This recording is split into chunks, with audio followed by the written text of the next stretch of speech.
जय श्री राधे मित्रों, बहुत स्वागत है आपका। मित्रों, आज के टॉपिक पर हम जो चर्चा करने जा रहे हैं वह है निर्जला एकादशी व्रत। सनातन धर्म में एकादशी व्रत का क्या महत्व है? निर्जला एकादशी 24 एकादशियों में क्यों खास मानी गई? इसे भीमसेनी एकादशी क्यों कहते हैं? इस दिन हमें क्या करना चाहिए और क्या नहीं करना चाहिए, इस पर चर्चा करेंगे। साल में 24 एकादशी होती हैं। हर महीने 2 एकादशी के व्रत आते हैं। यदि किसी भी साल में अधिक मास होता है तो इनकी संख्या बढ़कर के 26 हो जाती है। निर्जला एकादशी इन 24 एकादशी में खास क्यों कही गई? क्योंकि शास्त्रों के मुताबिक निर्जला एकादशी का व्रत करने से साधक को 24 एकादशियों का व्रत प्राप्त हो जाता है।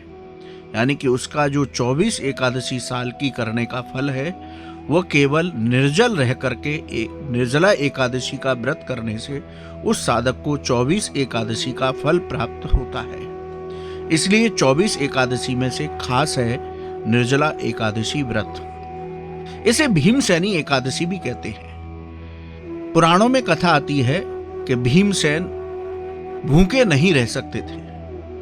उनके चारों भाई प्रत्येक एकादशी का व्रत रहते थे, लेकिन वो व्रत नहीं कर पाते थे। इस शंका को लेकर के वो कृष्ण द्वैपायन भगवान वेद व्यास जी के पास गए और उन्होंने कहा कि मैं एकादशी का व्रत नहीं कर पाता हूं, ऐसा कोई मुझे व्रत बताइए जिसको करने से मुझे सारे साल की पूरे साल की एकादशी का फल प्राप्त हो जाए। तब व्यास जी ने कहा कि ज्येष्ठ मास के शुक्ल पक्ष की जो एकादशी है, जिसे निर्जला एकादशी कहते हैं, उस दिन आप निर्जल रह करके व्रत रखें तो आपको साल की 24 एकादशी का फल प्राप्त होगा। भीमसेन ने इस एकादशी को निर्जल रह करके व्रत किया, इसलिए इस एकादशी को भीमसेनी एकादशी भी कहते हैं। मित्रों, इस दिन हमें सूर्योदय से पहले उठ करके स्नान करना चाहिए।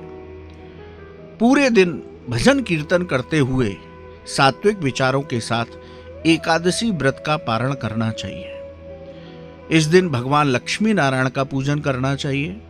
इस दिन युगल सरकार श्री राधा कृष्ण का पूजन करना चाहिए। अपने गुरुदेव और इष्ट देव का पूजन करना चाहिए। यदि आपके घर पर शालिग्राम शिला है तो उसका पंचामृत से अभिषेक करने के बाद तुलसी पत्र उस पर अवश्य चढ़ाएं।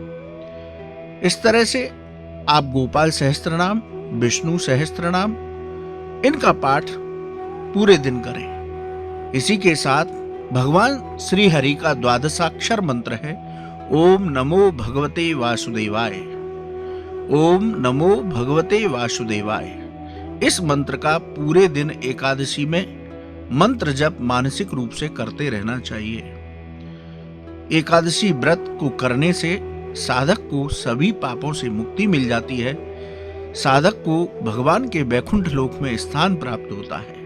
इस दिन हमें तामसिक भोजन नहीं करना चाहिए, फलहार के साथ व्रत करना चाहिए। इस दिन हमें चावल का सेवन नहीं करना चाहिए।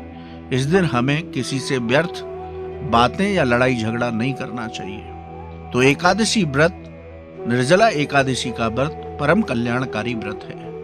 आप सभी पर श्री लक्ष्मी नारायण की कृपा अनवरत बरसती रहे।